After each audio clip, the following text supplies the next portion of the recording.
Hello, everybody. Welcome to my podcast. This is a school project for me. This is going to be a three-part podcast covering the subject of the Battle of Thermopylae, which, for those of you who don't know, is the battle that the movie 300 was based off of. Quick shout-out, I would like to give credit to Simon Whistler and his show Geographics for inspiring this video and some of the mannerisms I may use during this. Without any further ado, though, let us begin. So here in our first episode, we're going to be covering some of the logistics of the Greek army in this battle. A lot of people seem to think that there was only 300 Greeks at this battle, mainly Leonidas and his 300 Spartans, or 299, depending on how you see it. In reality, though, this was a very incorrect number. While there were 300 Spartans, including Leonidas, during this battle, there were actually, depending on who you go with and who you're sourcing from, up anywhere from 5,200 Greeks in total to 7,200.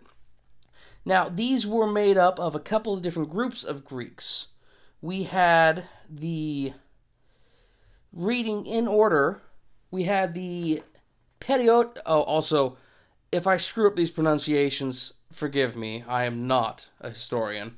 But we had the Lacedaemonians, or the Perioeci, and one source cited them as having up to 900 soldiers, while another claims anywhere from 700 to 1,000. We had the Spartan Hoplites, which is the only solid number we have here, being 300.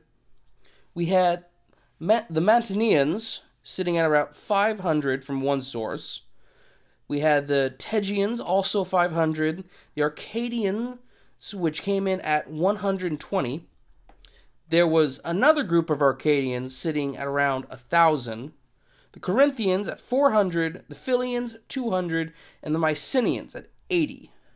Now, the second source didn't give any clear numbers on these groups after the Spartans, only saying that there were about 3,000 of them from these different groups. And then we had another group from Greece called the Peloponnesians, which were made up of, 6 other groups, mainly the Thespians, the Malians, the Thebans, the Phaeacians, and the Optian Locrians.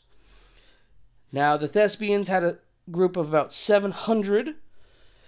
The Malians are said to have had about 1,000. The Thebans had 400, according to both sources, and the Phaeacians had 1,000.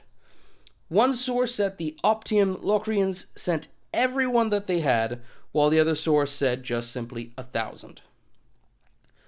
So, while this isn't anything compared to the numbers of the Persians, this was not the simple 300-man army that most modern cinema would have you believe. So, what does that mean? Not too much. They did pretty much exactly as the movie stated, though. But we're going to go into that in the next episode. Just know that we had a force of anywhere up to 5,000 to 7,000 Greeks facing an army of, at the very least, 300,000 Persians. Stay tuned. In our next segment, we're going to talk about the first 2 days of the 3-day battle. Thank you for tuning in. Hello, everybody, and welcome back to part 2 of this 3-part little series on the Battle of Thermopylae. So, last segment we talked about some of the numbers of the Greeks.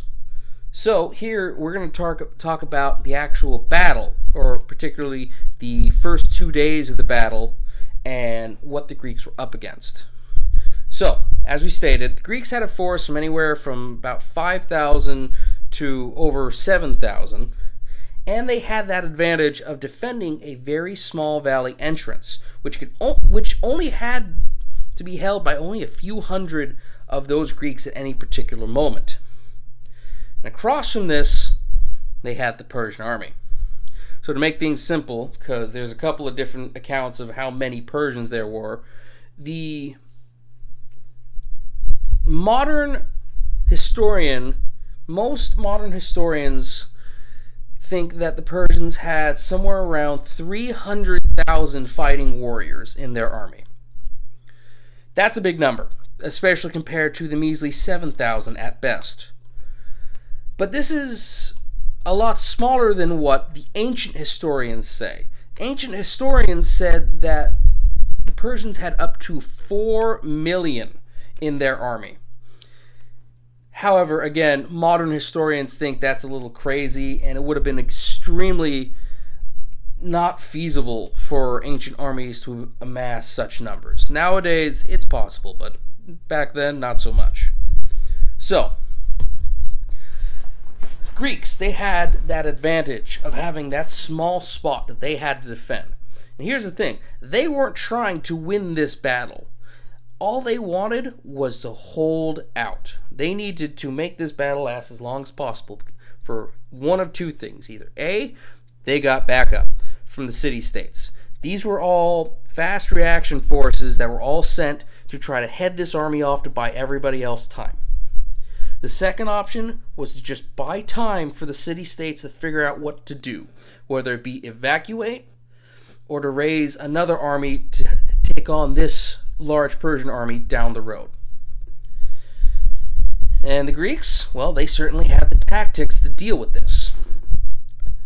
They had the great tactic of the phalanx, which was a form of interlocking shields with your spears sticking out, so anyone that tries to get near you, well, A, gets stabbed by spears, and has the added bonus of keeping you safe from volleys of arrows. This worked extremely well for the Greeks because they were more heavily armored and their shields were a lot bigger than anything that the Persians used.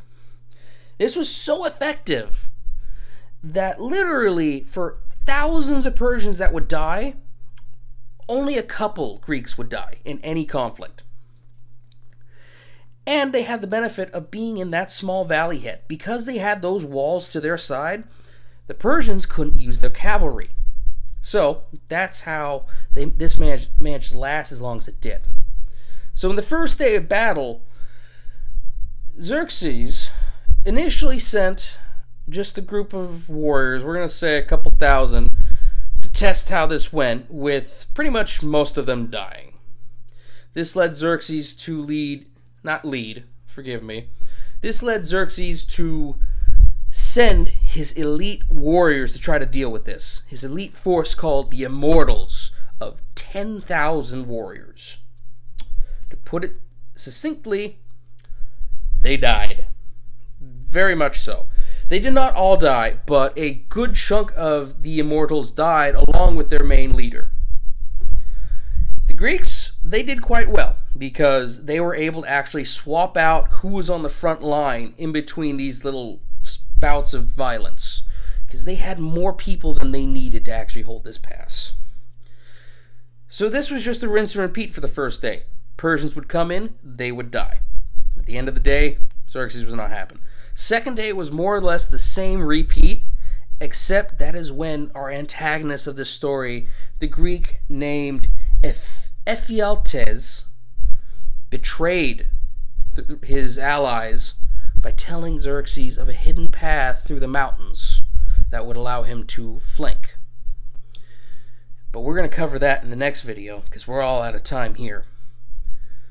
And sadly, that's where things will start going foul. Alright, I'll catch you all in the next video. So, welcome back to the third and final bit of this three-part series of the Battle of Thermopylae.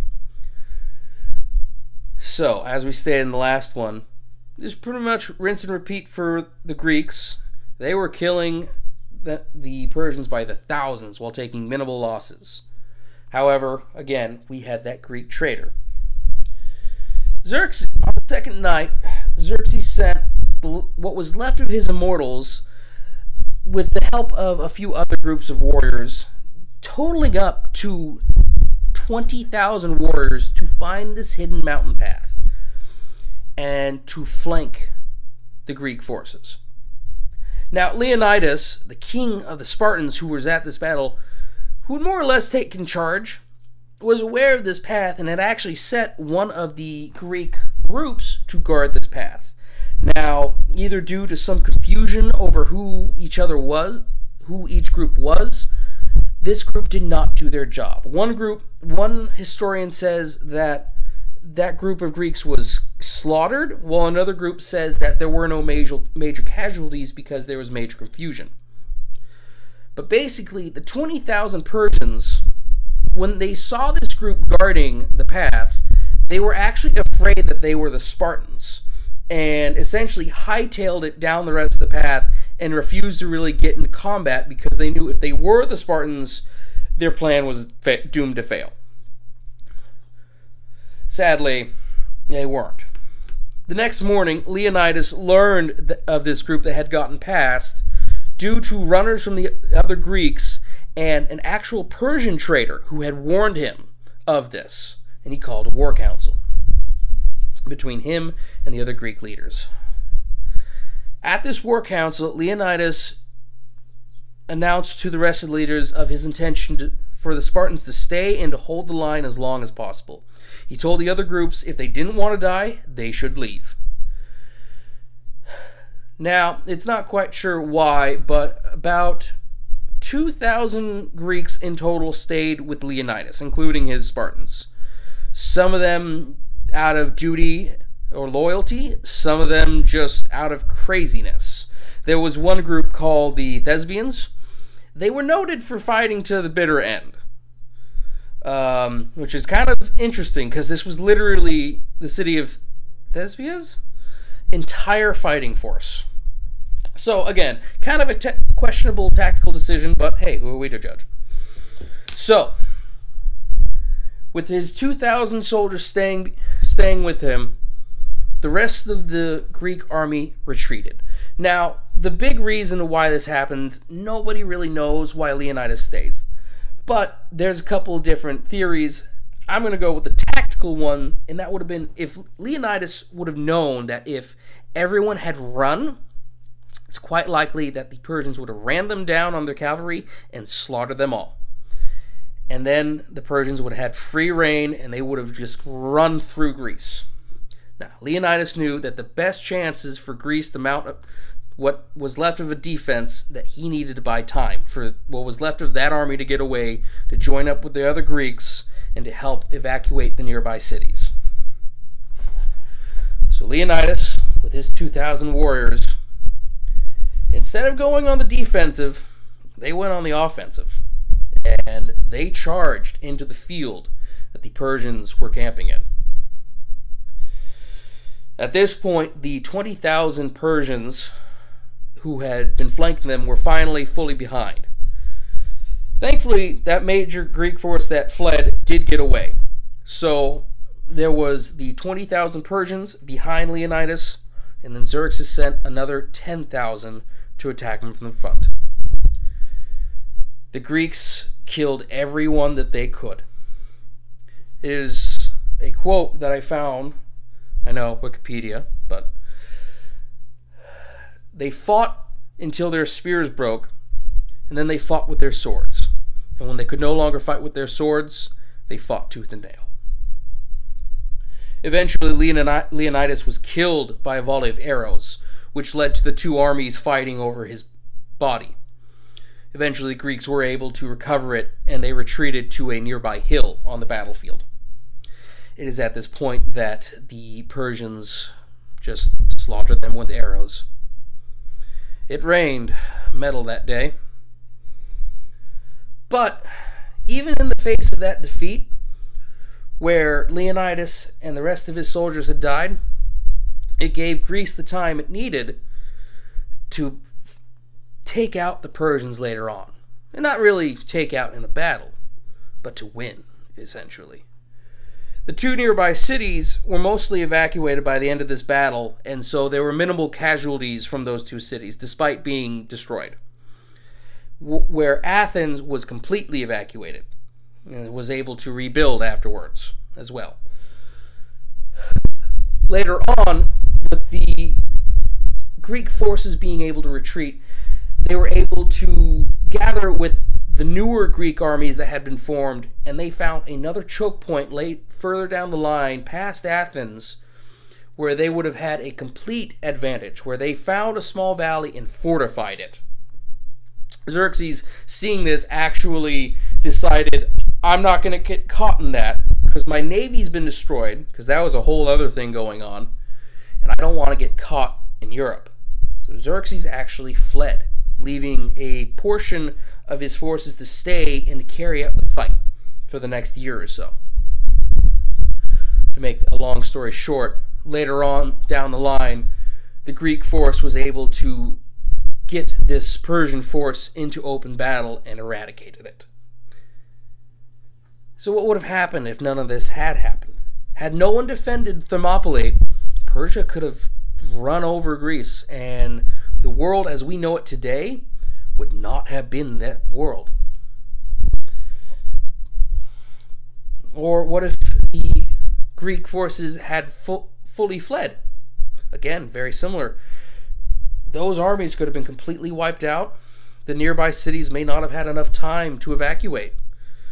Even Athens may have been injured by it. So, but yeah, that is our story. I want to thank you all for joining me on this short story. I know this last episode is a little bit longer, but I think I can get away with that. Thank you, and we'll see what happens in the future if I make any more podcasts. But until then, take care, everybody. Bye-bye.